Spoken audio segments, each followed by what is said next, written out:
구약성경 760페이지 욥기 1장 1절에서 끝절까지 제가 읽어드리겠습니다. 우스 땅에 욥이라 불리는 사람이 있었는데 그 사람은 온전하고 정직하여 하나님을 경외하며 악에서 떠난 자더라. 그에게 아들 7과 딸 3이 태어나니라. 그의 소유물은 양이 7,000마리요 낙타가 3,000마리요 소가 500결이요 암나귀가 500마리이며 종도 많이 있었으니 이 사람은 동방 사람 중에 가장 훌륭한 자라. 그의 아들들이 자기 생일에 각각 자기의 집에서 잔치를 베풀고 그의 누이 3명도 청하여 함께 먹고 마시더라. 그들이 차례대로 잔치를 끝내면 욥이 그들을 불러다가 성결하게 하되 아침에 일어나서 그들의 명수대로 번제를 드렸으니 이는 욥이 말하기를 혹시 내 아들들이 죄를 범하여 마음으로 하나님을 욕되게 하였을까 함이라.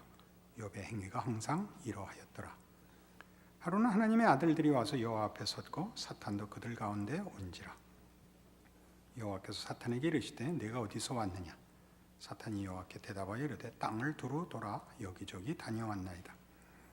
여호와께서 사탄에게 이르시되 네가 내 종 욥을 주의하여 보았느냐? 그와 같이 온전하고 정직하여 하나님을 경외하며 악에서 떠난 자는 세상에 없느니라. 사탄이 여호와께 대답하여 이르되 욥이 어찌 까닭 없이 하나님을 경외하리까? 주께서 그와 그의 집과 그의 모든 소유물을 울타리로 두르심 때문이 아니니까. 주께서 그의 손으로 하는 바를 복되게 하시고 그의 소유물을 복되게 하사 그의 소유물이 땅에 넘치게 하셨음이니이다. 예전엔 제가 이거 틀린 적이 없어요. 그죠? 잘 아시다시피 이제 늙었습니다. 이제 주의 손을 펴서 그의 모든 소유물을 치소서. 그리하시면 틀림없이 주를 향하여 욕하지 않겠나이까. 여호와께서 사탄에게 이르시되 내가 그의 소유물을 다 내 손에 맡기노라. 다만 그의 몸에는 내 손을 대지 말지니라. 사탄이 곧 여호와 앞에서 물러가니라. 하루는 욥의 자녀들이 그 맏아들의 집에서 음식을 먹으며 포도주를 마실 때 사환이 욥에게 와서 아뢰되 소는 밭을 갈고 나귀는 그 곁에서 풀을 먹는데 스바 사람이 갑자기 이르러 그것들을 빼앗고 칼로 종들을 죽였나이다. 나만 홀로 피하였으므로 주인께 아뢰러 왔나이다. 그가 아직 말하는 동안에 또 한 사람이 와서 아뢰되 하나님의 불이 하늘에서 떨어져서 양과 종들을 살라버렸나이다. 나만 홀로 피하였으므로 주인께 아뢰러 왔나이다. 그가 아직 말하는 동안에 또 한 사람이 와서 아뢰되 갈대아 사람이 새 무리를 지어 갑자기 낙타에게 달려들어 그것을 빼앗으며 칼로 종들을 죽였나이다. 나만 홀로 피하였으므로 주인께 아뢰러 왔나이다. 그가 아직 말하는 동안에 또 한 사람이 와서 이르되 아뢰되 주인의 자녀들이 그들의 맏아들의 집에서 음식을 먹으며 포도주를 마시는데 거친들에서 큰 바람이 와서 집 내 모퉁이를 치며 그 청년들 위에 무너짐으로 그들이 죽었나이다. 나만 홀로 피하였으므로 주인께 아뢰러 왔나이다 한지라. 욥이 일어나 겉옷을 찢고 머리털을 밀고 땅에 엎드려 예배하며 이르되 내가 모태에서 알몸으로 나와 싸운즉 또한 알몸이 그리로 돌아가올지라. 주신이도 여호와시오 거두신이도 여호와시오니 여호와 이름이 찬송을 받으실지니이다 하고 이 모든 일에 욥이 범죄하지 아니하고 하나님을 향하여 원망하지 아니하니라. 욥기를 한다 그러자 제 아내가 말렸습니다. 왜 말렸을까요? 알아맞히는 분에게 신구약 성경 금박으로 상품을 하나 드리겠습니다. 당신이 설교하면 꼭 그렇게 우리가 되더라. 그러니까 좀 신나는 걸로 해. 그렇게 청했습니다. 신나는 게 뭐가 있을까요? 계속 복받는 얘기 나오는 게 성경에 어디 있나요? 없죠. 성경에 환난과 고난, 의심과 시험을 벗어난 얘기는 없습니다. 그렇지 않습니까? 욥은 전체로 이렇습니다. 1장을 잘 읽으셔야 됩니다. 오늘 본 대로 1장이 하는 얘기는 이제부터 일어나는 모든 일에 욥 자신에게 이유가 없었다. 그 얘기를 하는 겁니다. 앞에 있는 걸 너무 많이 적용하시면 안 됩니다. 얘기를 시작하는데 우리 드라마나 뭐 영화 볼 때 어느 동네에 어떤 사람이 살고 있었는데 그러면 어느 동네가 어디며 어떤 사람이 누구냐를 묻는 거는 사실은 그 내용에 아무 상관이 없는 것입니다. 그 앞에 이렇게 욥기에 나오는 시작이 욥이 아무런 고난과 형벌의 이유를 갖고 있지 않은 사람이었다. 이렇게 출발을 하는데 그러니까 그 후에 나오는 고난들이 욥에게 책임이 있거나 이유가 있다고 말할 수 있는 것이 아니다를 1장에서 해놓는 것입니다. 그러니까 뒤에 가서 욥이 잘했지만 결국은 뭔가 놓쳤다, 이 얘기를 하는데 욥기에 관심이 없다는 것이죠. 또 하나 중요한 것, 우리가 끝에 42장에 가면 이제 결론이 나는데 그 결과가 욥이 2배로 복을 받았다는 것으로 끝납니다. 욥이 뭘 잘못했는지는 얘기가 없고, 우리 언젠가 주일날 설교를 하다 잠깐 제가 욥기를 인용하면서 하나님이 욥에게 준 답은 모든 창조 세계를 보여주면서 너는 저 창조물과 다르다. 저기 지금 내가 너에게 보여주는 모든 것들과 너는 다르다. 너는 내 옆에 있는 자다. 귀한 손님이 와서 뭘 보여주면, 말하자면 집안에 뭐 보물을 보여주든 진귀한 것을 보여주든 이 사람은 이것들과는 다르다 하는 것입니다.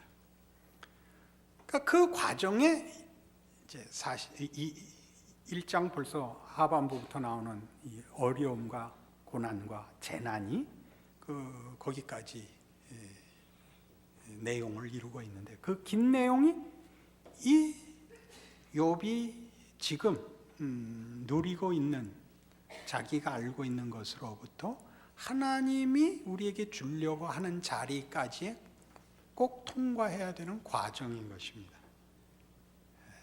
꼭이라는 말을 써서 성도님들 당황해 하시는데 쉬운 길은 없습니다. 이 길을 통과해야 여길 갑니다. 이것은 하나님의 뜻이고 하나님의 방법입니다. 그럼 그 과정을 통과하지 않는 사람은 누군가? 그 사람은 1장 13절 앞이죠. 그죠? 1장 12절까지에 해당하는 것입니다. 수준이 낮다 이렇게 폄하하자는 것이 아니라 결국은 그렇습니다. 하여튼 이렇게 대략적인 큰 그림을 가지고 들어가야 됩니다. 그래서 하나님이 그의 자녀들을 복주기 위하여 어떤 과정을 우리에게 요구하시는가를 놓치면 욥은 괜히 고생한 이야기에 불과해집니다. 안내의 일기가 되고 말이죠. 그리고 결국 죽어버렸잖아요. 안내를 모른다고요? 그럼 곤란하죠. 그래서 이제 시작이 뭐냐 하면 하늘에서 회의를 하는데 이제 사탄이 들어옵니다. 그러니까 하나님이 뭐라고 물었죠? 너는 왜 이렇게 바쁘게 돌아다니냐? 우리 이해로 의역을 하면 그렇습니다. 그게 무슨 뜻일까요? 넌 왜 그렇게 내 통치에 만족하고 순종하고 누리지 못하고 그렇게 발벗고 나서서 휘젓고 다니냐? 그겁니다.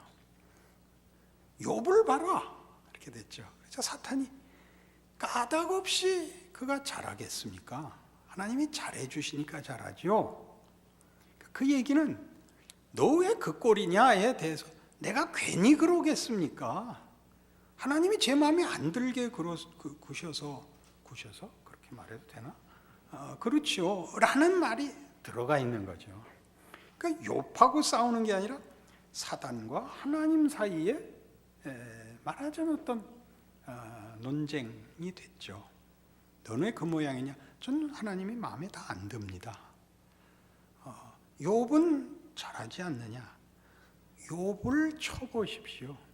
그가 까닭 없이 하나님 앞에 순종하겠습니까? 이렇게 이제 시작이 되는 겁니다. 까닭 없이라는 말은 어려운 말이죠. 이유 없이. 그러니까 하나님을 섬기는데 항복할 만한, 순응할 만한 충분한 조건이 채워졌기 때문일 것입니다. 그러니까 사단에게 그래?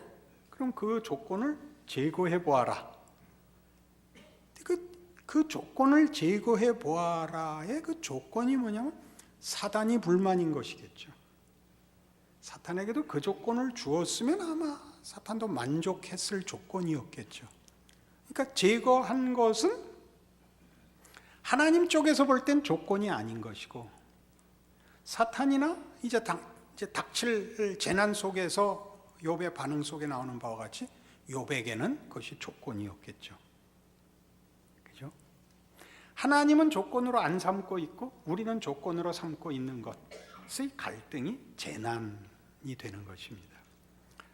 그 재난을 통과해야 우리는 하나님과 우리의 관계가 우리가 생각하는 조건이 아닌 하나님이 우리에게 요구하시는 어떤 다른 조건에 의하여 성립되고 만족스러운 것이라는 깨우침에 인도될 것입니다. 그렇게 들어가지 않으면 우리는 우리의 조건을 채우기에 바빠집니다. 10절에 나오는 주께서 그와 그의 집과 그의 모든 소유물을 울타리로 두르심 때문이 아니니까 라는 표현이 나오는데, 울타리로 둘렀다는 것은 말하자면 그의 이해의 범주를 가르칩니다. 욥이 가지는 이해의 범주를 만족시켰기 때문입니다. 저는 사탄이 하나님 앞에 저는이라고 했을진 잘 모르겠는데, 저는 하나님이 그 울타리를 만족시키지 못하셨습니다 가 되는 셈이죠. 그러니까 이제 우리가 욥기를 들어가면 여러분들의 이해의 범주가 드러날 것입니다. 그리고 여러분은 그 불평을 사탄같이 할 수도 있고 욥같이도 할 수 있습니다. 욥은 그 불평 속에서 진정한 이해의 범주를, 자신의 이해의 범주를 넘어서서 하나님의 이해의 범주, 하나님의 이해의 범주란 말은 비교하느라고 쓴 겁니다. 통치의 깊이를 깨우치는 과정이 될 것이요, 그것이 본인의 욕심을 채우지 못한 자의 불평에 불과하다면 그는 사탄으로 남을 것입니다. 그러나 성도들에게 있어서 이건 선택의 여지가 없는 과정입니다. 우리 로마서 5장을 보시겠습니까?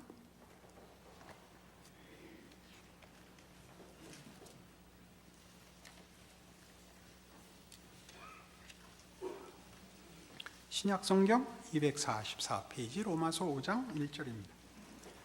그러므로 우리가 믿음으로 의롭다 하심을 받았으니 우리 주 예수 그리스도로 말미암아 하나님과 화평을 누리자. 또한 그로 말미암아 우리가 믿음으로 서 있는 이 은혜에 들어감을 얻었으며 하나님의 영광을 바라고 즐거워하느니라.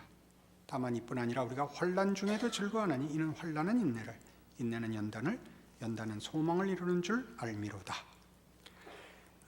여러 번 인용을 해서 아마 잘 아시겠습니다마는 우리는 이미 얻은 구원과 1절에 있는 믿음으로 의롭다 하심을 받아 예수 그리스도로 말미암아 하나님과 화평을 이룬 자라는 이미 우리에게 이루어진 사실, 조건 위에 서 있고,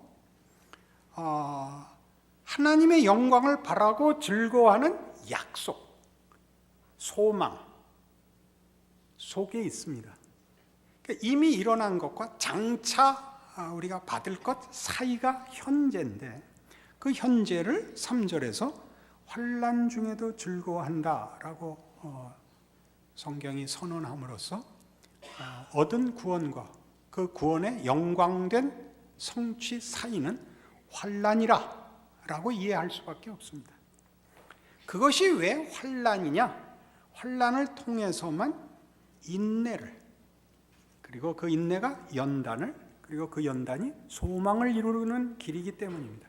소망은 당연히 그 앞에 있는 하나님의 영광입니다. 환난이 인내를 만들고 인내가 연단을 만드는 이 속에서 우리는 우리의 이해의 범주를 깨고 까닭 없이 라고 제시된 사탄의 고소의 근거들을 우리의 이해와 욕심과 조건을 깨고 하나님의 뜻과 넘치는 지혜 안으로 인도함을 받을 수 있게 될 것입니다. 우린 그게 싫습니다. 그죠? 마지막에 본 하나님이 욥을 데리고 다니면서 너 우박 창고를 보았느냐? 그럼 여러분 우박이 되시겠습니까? 욥이 되시겠습니까? 요 악어를 봐라. 악어가 되시겠습니까? 욥이 되시겠습니까? 그 결론과 여러분을 비교해 보시면 됩니다. 하나님이 이 내가 창조한 창조 세계를 보아라. 우리 인간은 분명히 창조물 중에 하나임에도 불구하고 다른 모든 창조물들과 구별되는 다스리는 하나님의 통치의 대리자로 명명받고 있지 않습니까? 하나님이 우리를 동역자로, 대등한 어떤 동반자로 우리를 부르고 있습니다. 그걸 성경에서는 하나님의 형상으로 지음을 받았다고도 하고, 이런 통치와 결정, 선택의 자유까지 허락하셔서 우리를 하나님이 어떤 목적물로 지으셨는지를 다른 피조물들과 구별하고 있습니다. 나중에 더 깊이 들어가면 살펴보겠습니다만 굉장히 놀라운 지위죠.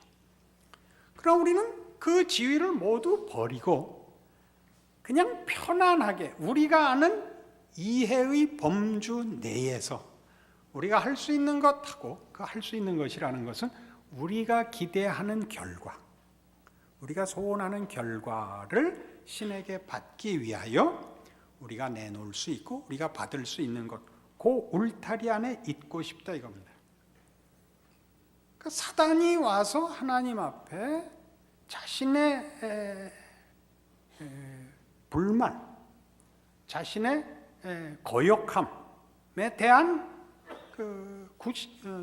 이유로 하나님을 만족할 수 없고 하나님의 통치에 순종할 수 없다는 이 답을 하나님이 욥에게다 걸어서 욥의 인생 속에서 사단이 맞는가 하나님이 맞는가를 사실은 증명하기 내기가 된 셈입니다.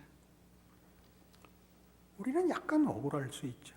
우리가 잘못하면 사탄이 이기고 우리가 잘하면 하나님이 이기는 싸움에 우리가 걸려서 고생을 하는데, 사탄이 우리를 걸어서 자신의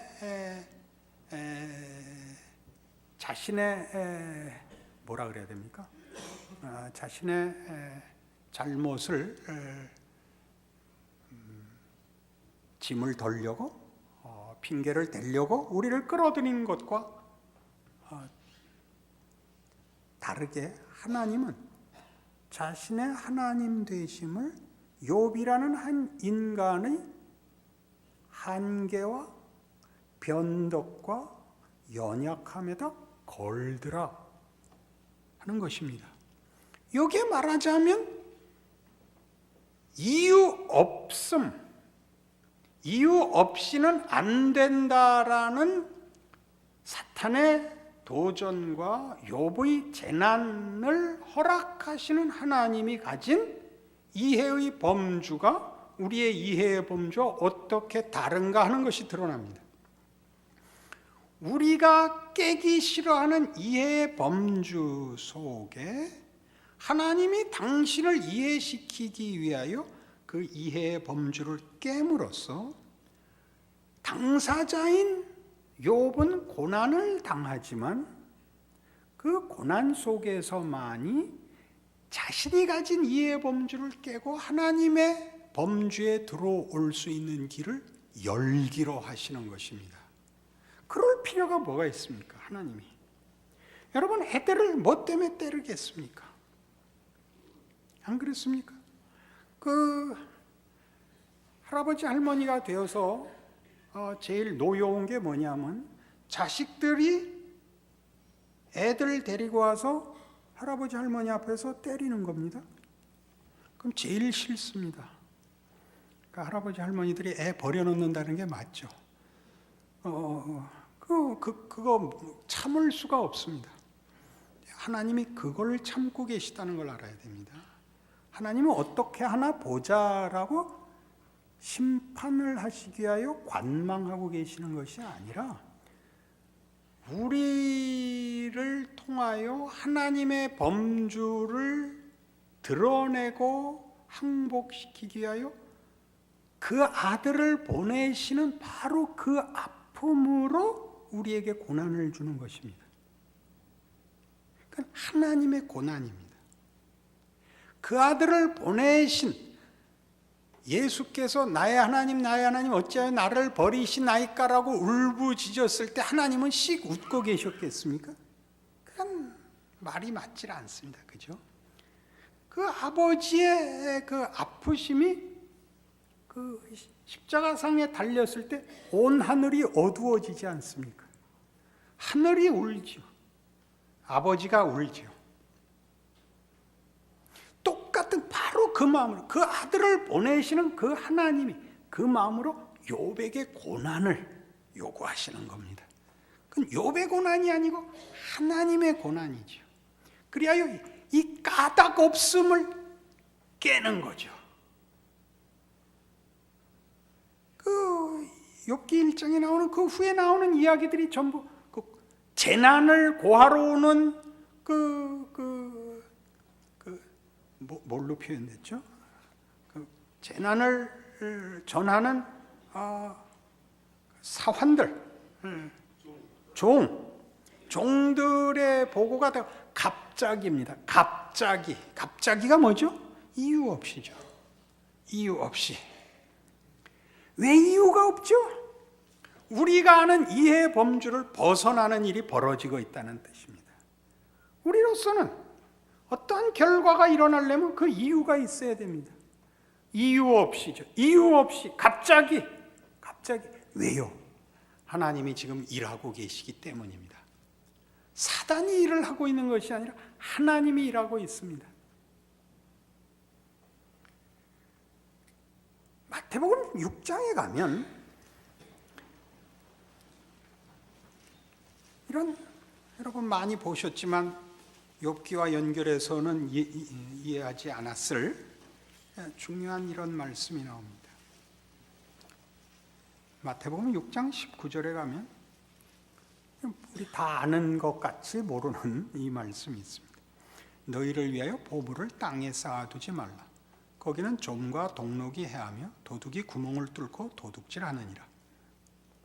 오직 너희를 위하여 보물을 하늘에 쌓아두라. 거기는 좀이나 동록이 해하지 못하며 도둑이 구멍을 뚫지도 못하고 도둑질도 못하느니라. 네 보물 있는 그곳에는 네 마음도 있느니라. 보물을 땅에 쌓아두지 말라는 건 우리의 이해의 범주 내에 있는 보물입니다. 그죠? 땅에 쌓아놓는 것. 우리가 보물로 아는 것이 보물이죠. 네 보물을 하늘에 쌓아두라는 하나님의 범주에 속하는 보물입니다. 그 땅에 쌓아놓은 건 도둑이 도둑질하고 녹이 쓸기도 하는 것입니다. 그것은 하늘의 보물과 비교해서 하찮은 것입니다. 그래서 이 이야기를 어디로 끌고 가느냐 하면 21절 네 보물 있는 그곳에는 네 마음도 있느니라. 눈은 몸의 등불이니 그러므로 네 눈이 성하면 온몸이 밝을 것이요 눈이 나쁘면 온몸이 어두울 것이니 그러므로 네게 있는 빛이 어두우면 그 어두움이 얼마나 더하겠느냐. 어두움이라고 얘기를 해서 모르면 헤맬 수밖에 없다. 그렇게 얘기하는 거죠. 허망한 일에 소진되는 인생을 살 수밖에 없다. 한 사람이 두 주인을 섬기지 못할 것이니 혹 이를 미워하고 저를 사랑하거나 혹 이를 중히 여기고 저를 경히 여김이라. 너희가 하나님과 재물을 겸하여 섬기지 못하느니라. 그러니까 내 이해의 범주와 하나님의 이해의 범주를 섞어서 사용할 수는 없다. 내가 하나님을 초월자로는 이해하고 있지만 그의 목적에는 순종하지 않고 방법으로 하나님을 요구하면 너는 결국 하나님을 섬기는 것이 아닌 것이니라로 오죠. 욥이 왜 고난을 받았느냐? 그러면 잘못해서 받았다 이렇게 얘기하는 건 틀렸다고 얘기할 수 없지만 틀린 것이죠. 옳고 그른 얘기가 아니라 하나님의 뜻과 사람의 뜻 사이의 문제고 진정한 가치와 영원한 것에 관한 문제에서 누가 주인이냐 하는 것의 문제니까요. 그걸 알기 위해서는 자기 것을 고집하는 걸 놓지 않는 한, 깨지 않는 한 그 큰 곳에 나아갈 수가 없는 것입니다. 그걸 나가는 걸 사람들은 언제나 재난이라, 고통이라, 환난이라 이렇게 이해를 하죠. 싫지요. 하나님의 뜻과 목적에 참여하기 위하여 찬송가에 나오는 대로 깊은 바다에 들어가는, 깊은 데 노져가라, 망망대해로 나가라. 이것이 우리에게는 우리의 이해 범주를 벗어나는, 내가 장악하고 조작할 수 있는 한계를 벗어나는 것으로서 두렵습니다. 그리고 그것이 깨질 때 우리는 누구나 그것을 재앙이라고 그런다. 이 욕기입니다. 이것이 싫다, 이것이 두렵다라고 얘기하는 것은 하나님을 믿는다는 말을 할 자격이 없는 것이 되는 겁니다. 그래서 볼까요? 25절 이어보시는 마태복음 6장 25절. 그러므로 내가 너희에게 이르노니 목숨을 위하여 무엇을 먹을까, 무엇을 마실까, 몸을 위하여 무엇을 입을까 염려하지 말라. 목숨이 음식보다 중하지 아니하며 몸이 의복보다 중하지 아니하냐. 이게 얼마나 맞는 말입니까? 의복을 사기 위해서 죽을 사람은 없죠. 그죠? 음식을 위해서 죽을 사람도 없습니다. 몸이 더 중요하고 목숨이 더 중요하기 하고 그것이 있고 그 위에 옷을 입는 것 아니냐 이거죠. 분명하죠. 하나님의 뜻을 위하여, 하나님의 목적과 복 주시는 약속을 위하여 하나님이 우리를 줬는데, 우리는 우리가 가지는 이해 범주로 우리를 보장하고 안심하기 위한 것에 목숨을 걸었다 이거죠. 우리가, 하나님의 목적이 우리인데 무엇을 입을까 먹을까에만 하나님을 도입하고 자기 자신의 진정한 가치에 대해서는 생각을 놓고 있죠. 그래서 그 유명한 공중의 새를 보라, 들에 핀 백합화를 보라, 오늘 있다가 내일 아궁이에 던지우는 들풀도가 나옵니다. 이게 뭐죠? 생각해 보라 이겁니다. 생각해 보라. 나이가 들면 좋은 게 있죠. 기운도 빠지고 외롭고 슬프고 고통스럽고, 그러면 뭘 각오해야 되죠? 죽어야 되는구나를 각오하게 되면 사건을 보는 눈이 달라집니다. 젊었을 때와 다릅니다. 젊었을 때야 청바지에 목숨을 걸고 설악산에 목숨을 걸지만 지금은 절대 그런 데 목숨 걸지 않습니다. 생각하라가 매일매일의 씨름입니다. 우리는 먹을 것 걱정해야 되고 사회에서의 자기 자리를 확보하기 위해서 애를 써야 되는데 그 애를 쓰는 것이 하나의 재난이죠. 그 재난을 겪어야 비로소 이 고생을 하면서 계속 살아야 한단 말이냐? 나는 뭐냐? 내가 할 수 있는 게 뭐냐? 평생을 이 고생만 하고 죽을 거를 계속 살아야 되느냐라는 자기 이해의 범주가 별것 아닌 도전에 직면하게 되는 것입니다. 편안함은 이 생각을 안 하게 됩니다. 돈이 생기면, 안 생겨봐서 잘 모르지만 그 미국에서 복권에 당첨된 사람들에 관한 얘기가 나온 적이 있죠. 돈이 생기면 뭐부터 한다? 차부터 바꾸고 마누라를 바꾼다. 이렇게 됐습니다. 못할 짓이죠. 복권에 당첨돼서 잘된 사람은 없다. 그거죠. 자기가 가진 이해의 범주가 얼마나 보잘것없는 것인가. 하나님이 통치자로서, 우리의 창조주로서 우리를 창조할 때 가지셨던 목적의 위대함이 뭔가에 도전을 받을 틈이 없었던 것이죠. 제일 비극입니다. 어려움에 직면하십시오. 살 가치가 있다는 게 무엇인가? 나는 누구인가? 나는 어떻게 되어야 하는 존재인가? 세상에서는 기껏해야 그것이 대의요 도덕입니다. 대의나 도덕은 자신을 위하여 쓰는 것이 아니라 세상 사람들에게 자기 확인을 하는 2차적 가치입니다. 스스로에게 만족하는 것이 아니라 기독교 신앙 안에 들어와야 비로소 하나님이 나를 얼마나 위대하게 만들었는가에서 가장 근본적인 가치를 갖게 됩니다. 미안하지만 우리 불교 얘기를 해보십시다.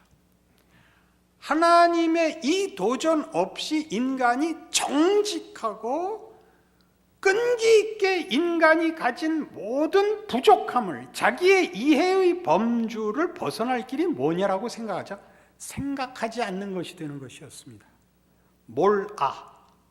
내가 없어지는 방법밖에 없습니다. 나라는 존재가 자기가 가진 이해의 범주 속에서 자기의 가치를 확인하고 유지할 방법이, 내용이, 능력이 없기 때문에 부정의 극에 간 거죠. 비워버리는 것입니다. 무소유라는 것은 가져서 짓는 죄에서부터 도망간 것이죠. 그래서 안 가진 게 무슨 적극적인 선이란 말입니까? 가져서 짓는 죄를 가진 것을 제대로 쓸 능력으로는 답을 못 내고, 그래서 안 가진다로 간 게 어떻게 답이 되고 멋있어집니까? 그렇게 얘기하는 것 같이 무책임한 게 어디 있습니까? 가족으로 얽히기 때문에 도망갈 수 없는 책임 아래서 전전긍긍하죠. 우리가 할 수 있는 게 별거 아니라는 이해 범주를 깨는 하나님의 손길을 만나는 거죠.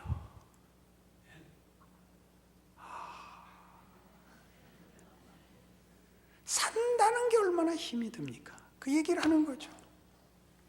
왜 하나님이 이 고달픈 인생을 반복하여 살도록 방치하시는가? 왜 나는 오늘도 공중나는 새를 봐야 한단 말인가? 생각하셔야 되기 때문입니다. 우리가 고통스러우면 차라리 생각이 없었더라면, 생각할 능력이 없었더라면, 내가 다만 저 비둘기였다면, 내가 다만 저 매미였다면, 내가 그저 한 줌 먼지였다면 그렇게 가지요. 이게 뭐죠? 그렇게 만들지 않았다는 하나님의 흔드심이죠. 흔드심이죠. 거기에 불려와 있는 것입니다. 교회에 와서만 이 도전 앞에 있는 것이 아닙니다. 매일의 삶 속에 하나님이 이 손으로 여러분의 심령을 깨우십니다. 일어나라, 답하라. 너 아직도 내 생각과 내 확인 속에 숨어 내가 너를 만든 뜻을 외면하고 도망갈 수 있다고 생각하느냐? 이게 현실입니다. 욥은 우리 중에 특별한 사람이 아니라 우리 모두입니다. 놀랍죠? 우리 모두입니다. 우리는 애써 이것을 다른 것으로 치환합니다. 뭘로 하죠? 죄송합니다. 전도, 기도, 성경 보기로 치환합니다. 그게 나쁘다는 것이 아닙니다. 그걸로 도망갈 수 있습니다. 이 고민과 이 깊은 답, 자신을 깨고 하나님의 통치에 자신을 위임하고 안내를 구하고 붙잡아 달라고 싸워야 하는 이 도전에 직면한 자의 갈등과 고뇌를 허울 좋게 외면합니다. 교회가 무엇을 해야 되는 사회적 책임, 시대적 책임, 국가적 책임, 그것이 가장 근본적인 것이 아니라 우리 각 개인이 하나님 앞에 자신을 이해하고 인간과 인생을 이해하는 틀을 신앙적으로 확보하기까지는 우리는 다만 도망가고 변명하는 것에 불과할 수 있습니다. 하나님, 더 이상 바라지 않습니다. 그저 우리 자식들 건강하고 남한테 손가락질 받지 않고 살게 해주시옵소서. 기독교를 하나도 모르는 겁니다. 예수님이 십자가를 지셨다는 말을 부인하는 것입니다. 하나님이 우리를 위하여 고민하시고 애쓰시고 마음 아픈 일을 하고 계신다는 것을 외면하는 것입니다. 하나님이 이만 하면 됐습니다. 그건 우리가 정하는 것 아닙니다. 그러니 하루하루 열심히 사십시오. 고민하시고 울부짖으시고 어떡하란 말입니까?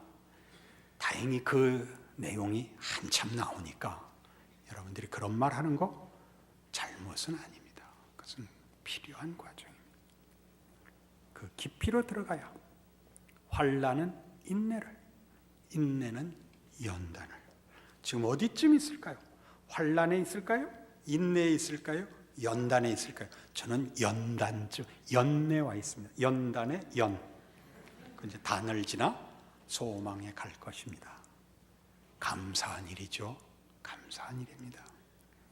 나이가 늙고 모든 것을 손에 놓아야 하는 때에 이르러 하나님이 다만 우리를 소모시키고 쇠진시키고 탈진시킨 것이 인생이 아니라 우리를 정금같이 재련하셨다라는 감사 앞에 서게 되는 것입니다. 그 인생이 우리 모두에게 허락된 줄 아시는 기대와 믿음과 각오를 하시기를 바랍니다. 기도하십시다. 하나님 아버지 은혜를 감사합니다. 하나님의 일하심 앞에 우리는 숙연해질 수밖에 없습니다. 하나님 우리를 괴롭히시는 것이 아니라 우리를 인하여 하나님 기꺼이 괴롭기로 하셨기 때문입니다. 하나님이 진심을 주시며 모든 것을 동원하여 우리를 하나님의 자녀로 만들고 계시는 것이 인생이요 역사라는 것을 욥기를 통하여 배웠기 때문입니다. 그러니 하루의 시련을, 하루의 시험을, 하루의 도전을, 하루의 인내를, 하루의 고통을 소중히 감당하게 하시옵소서. 예수님 이름으로 기도합니다.